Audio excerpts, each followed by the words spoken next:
രാത്രി വൈകിയും പലയിടങ്ങളിൽ നിന്ന് ആക്രമണ വാർത്തകളാണ് വരുന്നത്. നേരത്തെ നടന്ന ആക്രമണങ്ങളുടെ നാശനഷ്ടം സംബന്ധിച്ച പുതിയ വിവരങ്ങൾ കൂടി ഈ ഘട്ടത്തിൽ ഇപ്പോൾ അറിവാകുന്നുണ്ട്.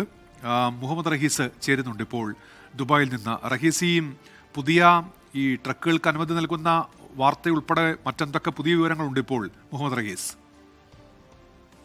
ഉന്മേഷ, നിലവിൽ ഈ ട്രക്കുകൾക്ക് അനുമതി നൽകുന്നതാണ് ഏറ്റവും പ്രധാനപ്പെട്ട ഒരു വിവരം. ഇവിടെ ഈ ദുബായിയെ സംബന്ധിച്ചിടത്തോളം അല്ലെങ്കിൽ UAE സംബന്ധിച്ചിടത്തോളം ഒക്കെ ഉണ്ടാകുന്ന ഏറ്റവും വിവരം ട്രക്കുകൾക്ക് അനുമതി നൽകുന്നതുമായി ബന്ധപ്പെട്ടിട്ടാണ്. ദുബായിലെ മുഴുവൻ റോഡുകളിലും ഹെവി ട്രക്കുകൾക്ക് അനുമതി നൽകി. മാർച്ച് 4 വൈകുന്നേരം വരെയാണ് ഈ അനുമതി നൽകിയിരിക്കുന്നത്. അതായത് ബുധനാഴ്ച വൈകിട്ട് 4 മണി വരെ ഈ ഹെവി ട്രക്കുകൾക്ക് റോഡുകൾ വഴി സഞ്ചരിക്കാം. നേരത്തെ ഇതിന് കൃത്യമായിട്ടുള്ള മാർഗനിർദ്ദേശമൊക്കെ നൽകിയിരുന്നു. പ്രത്യേകമായൊരു സമയമൊക്കെ നൽകി അതിൽ മാത്രമേ ഈ ഹെവി ട്രക്കുകളൊക്കെയും കൊണ്ടുപോകാൻ അത് യാത്ര ചെയ്യാൻ അത് ഓടിക്കാനൊക്കെയും ഒരു പ്രത്യേക സമയമുണ്ടായിരുന്നു. ചരക്ക് നീക്കത്തിനൊക്കെയും സമയമുണ്ടായിരുന്നു. പക്ഷേ അത് നിലവിൽ മാറ്റിവെച്ചിരിക്കുകയാണ്. അത് ചരക്ക് നീക്കം സുഗമമാക്കാനുള്ള ഒരു തീരുമാനത്തിന്റെ ഭാഗമായിട്ടാണ് നിലവിൽ ഈ നിയന്ത്രണങ്ങളൊക്കെയും മാറ്റിയിരിക്കുന്നത്.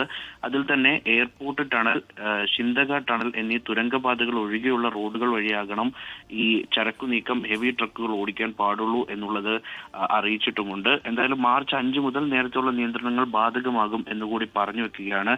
അതാണ് ഏറ്റവും പ്രധാനമായിട്ടും ഈ ട്രക്കുകളുമായി ബന്ധപ്പെട്ടിട്ടുള്ള വിവരം, അല്ലെങ്കിൽ UAE സംബന്ധിച്ചിടത്തോളം ഏറ്റവും പ്രധാനപ്പെട്ട വിവരം. ഒപ്പം തന്നെ ഷാർജ ഔദ്യോഗികമായിട്ട് എയർപോർട്ട് തുറന്നതുമായി ബന്ധപ്പെട്ടുള്ള വിവരങ്ങൾ സ്ഥിരീകരിക്കുന്നു. അതിനപ്പുറത്തേക്ക് ആക്രമണമോ മറ്റു കാര്യങ്ങളോ ഒന്നും ഉണ്ടായിട്ടില്ല.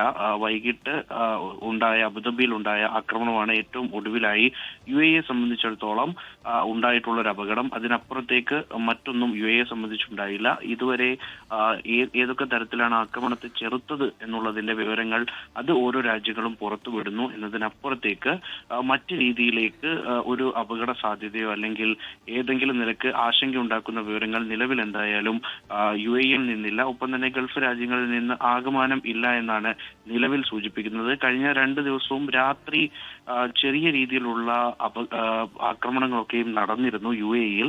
മറ്റ് ബഹ്റൈൻ ഉൾപ്പെടെയുള്ള സ്ഥലങ്ങളിൽ വലിയ രീതിയിലുള്ള ആക്രമണവും നടന്നിരുന്നു.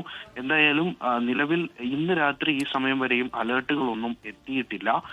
മറ്റ് പ്രശ്നങ്ങൾ ഉണ്ടായിട്ടില്ല എന്നുള്ളതാണ് പറയുന്നത്. ഏറ്റവും ഒടുവിലായി ഈ മുസാഫയിൽ ഉണ്ടായ അപകടത്തിന്റെ അവശിഷ്ടങ്ങൾ മുഴുവനായി നീക്കം ചെയ്തതെന്നു കൂടിയുള്ള വിവരം പുറത്തു വരുന്നുണ്ട്. ഉന്മേഷ്, ലോകത്തെവിടെയായാലും ഏത് സമയത്തും 24 വാർത്തകളും ഓഗ്മെന്റഡ് റിയാലിറ്റി പാക്കേജുകളും എക്സ്പ്ലെയിനറുകളും വിശദമായി കാണാൻ ഞങ്ങളുടെ YouTube ചാനൽ നിങ്ങൾക്ക് സബ്സ്ക്രൈബ് ചെയ്യാം.